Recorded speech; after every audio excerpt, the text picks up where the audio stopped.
Hello बच्चों. Next, after the Arrhenius equation, we will move forward in the collision theory. As the name giving some description that there must be something about the collision. क्या है कि reactant के molecules जो हैं या atoms हैं या आयंस हैं,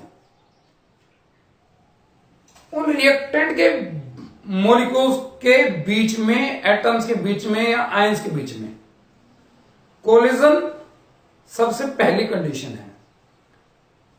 सबसे पहली कंडीशन क्या है? उनके बीच में कोलिजन होना. लेकिन it is found that most of the reactions are very slow, but collisions number are much higher. Collision बहुत ज्यादा हो रहे हैं. मान लीजिएगा मेरे पास में कोई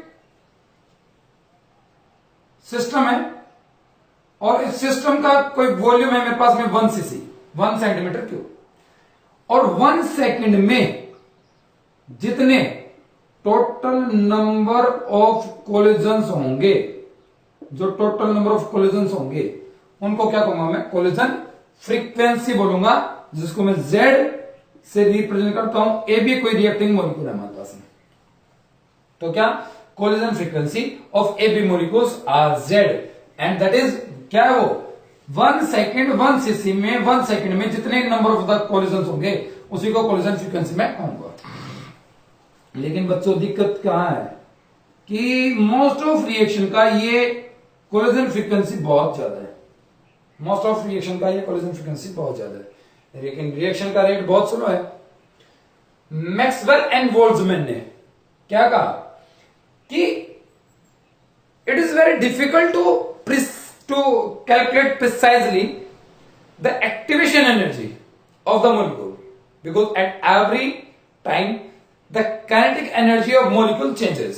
At every collision, kinetic energy changes. We assume a molecule as a hard sphere. Reactive molecule को क्या हम मान रहे हैं? As a hard sphere मान रहे हैं, और बाद में यही लिमिटेशन भी बन जाती है collision theory की कि हमने उसको sphere माना, लेकिन molecule sphere नहीं है. molecule की तो different शेप है. तो collision theory में ये आगे देखिएगा, कोलिजन फ्रीक्वेंसी तो बहुत ज्यादा है लेकिन रिएक्शन का रेट बहुत स्लो है. बच्चों, कोलिजन अकेली कंडीशन नहीं है, लेकिन होना जरूरी है. कोलिजन कंडीशन है, सबसे पहली कंडीशन कोलिजन होना है, लेकिन ये जरूरी नहीं कि कोलिजन होगा तो प्रोडक्ट बनेगा. पहला जो फैक्टर है वो एनर्जी फैक्टर. एनर्जी फैक्टर में क्या था भाई? हमने पढ़ा भी था, हमने पहले वीडियोस में देखा भी है कि energy equal to greater than threshold होना चाहिए. रिएक्टिंग मॉलिक्यूल्स का रेट जो है वो डायरेक्टली प्रोपोर्शनल है. किसके? Z के. जितना ज्यादा कोलिजन फ्रीक्वेंसी होगा उतना रेट फास्ट होगा, लेकिन जरूरी नहीं है. कोलिजन तो बहुत ज्यादा होते हैं लेकिन रिएक्शन का रेट फिर भी स्लो है. आगे कहीं प्रॉब्लम होगी उस रिएक्शन में. प्रॉब्लम कहां होगी? कोलिजन तो बहुत ज्यादा है लेकिन एनर्जी फैक्टर बहुत कम होगा उसका, मतलब उनका एनर्जी थ्रेशोल्ड के इक्वल नहीं होगा. और थ्रेशोल्ड एनर्जी क्या होता है? हम पढ़ चुके हैं पहले, E of A plus E of R. Activation energy जो हमने सप्लाई किया था, जो रिएक्टिंग मॉलिक्यूल्स हैं उनका कोलिजन को एक्टिवेट बनाने के लिए जो एनर्जी सप्लाई किया था, दैट इज एक्टिवेशन एनर्जी. और ये क्या था? Average energy of the reacting molecule, और वो इक्वल टू था थ्रेशोल्ड. तो सभी मॉलिक्यूल का एनर्जी थ्रेशोल्ड के इक्वल भी नहीं है. Out of the total molecule only the fraction of molecules have energy equal to greater than threshold. Only those molecules will change into the product form. Only those reacting molecules are responsible for deciding the rate of the reaction. So the rate of reaction in this rate of directly proportional to the fraction of molecules. And what are the fraction of molecules? According to the kinetic theory of the gases, fraction of molecules are F is equal to E raised to power minus EA by RT. These are the fraction molecules which have energy equal to greater than threshold, and this one is given by Boltzmann. This one is also called Boltzmann factor. This is one is also called Boltzmann factor. So the rate of the reaction dx by dt will be equal to क्या ZAB directly proportional to ZAB into the fraction of molecules e raised to power minus EA by RT. Clear? And dx by dt is equal to P ZAB e raised to power minus EA by RT. And this one is the second factor. First was orientation factor, sorry, energy factor, and second one is orientation factor. Orientation factor. What is the orientation factor? देखिएगा इधर बच्चों, direction proper होना चाहिए reacting molecules को product में change होने के लिए। क्या भाई, मेरे पास में NO2 का मॉलिक्यूल है, सपोज ये नाइट्रोजन है, ये ऑक्सीजन है, ये ऑक्सीजन है, NO2 का मॉलिक्यूल हो गया, N डबल बॉन्ड हो, इधर कोऑर्डिनेट बॉन्ड हो, और ये नाइट्रोजन का एक मॉलिक्यूल प्लस ये दूसरा नाइट्रोजन का मॉलिक्यूल, ये नाइट्रोजन, ये ऑक्सीजन, ये ऑक्सीजन, ये डबल बॉन्ड हो, ये कोऑर्डिनेट बॉन्ड हो, और ये उसका अनपेड। ये अनपेड और ये अनपेड आपस में जब कोलाइड करेंगे तो क्या होगा, प्रोडक्ट का फॉर्मेशन होगा, और क्या बनेगा, N2O4। मींस कोलिजन किन के बीच में होना चाहिए, नाइट्रोजन नाइट्रोजन के बीच में होना चाहिए। क्यों?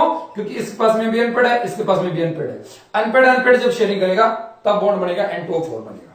आगे बढ़िएगा भाई, आगे क्या है, आगे है अगर इनका ओरिएंटेशन इनप्रॉपर होगा। इनप्रॉपर कैसे होगा भाई, भाई ये तो प्रॉपर ओरिएंटेशन होगा, इनप्रॉपर कैसे होगा, ये नाइट्रोजन के पास में अनपेड इलेक्ट्रॉन था, ये नाइट्रोजन, ये ऑक्सीजन और ये ऑक्सीजन।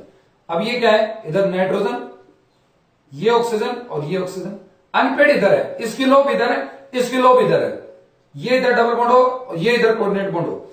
यहां पे इसकी लोब और इसकी लोब आपस में ओवरलैप कर गई कोलिजन पर, लेकिन यहां पे इसकी नाइट्रोजन के ये अनपेड इलेक्ट्रॉन, इधर ये नाइट्रोजन का इलेक्ट्रॉन अनपेड, इस नाइट्रोजन से कोलाइड कौन कर रहा है, ऑक्सीजन, लेकिन वहां पे बॉन्ड फॉर्मेशन नहीं होगा क्योंकि नाइट्रोजन और ऑक्सीजन बॉन्ड नहीं बना रहा है यहां पे। तो ये तो कौन सा ओरिएंटेशन हुआ, इम्प्रॉपर। ये कौन सा हुआ, प्रॉपर। ओरिएंटेशन प्रॉपर होना भी जरूरी है। तो क्या है ये P क्या है, P ऑफ AB, ये क्या है, ओरिएंटेशन फैक्टर है। इसी को हम प्रोबेबिलिटी फैक्टर भी बोलते हैं, e raised power minus A by RT बच्चों, RT। तो रेट ऑफ रिएक्शन बराबर किसके होगा, प्रोबेबिलिटी फैक्टर, फ्रीक्वेंसी फैक्टर और fraction of molecules. Clear? Limitation भी है इनकी। पहला तो वही था कि भाई इसको हमने क्या माना था, हार्ड स्फीयर, लेकिन मॉलिक्यूल का अलग अलग क्या है, शेप है, जिसकी वजह से क्या होगा, उनके बीच में कोलिजन्स डिफरेंट टाइप के होंगे, अलग अलग नेचर के होंगे, उनके बीच में प्रॉपर ओरिएंटेशन होना बहुत जरूरी है। क्लियर? तो सभी के बीच में प्रॉपर ओरिएंटेशन भी नहीं होता। This is all in the collision theory.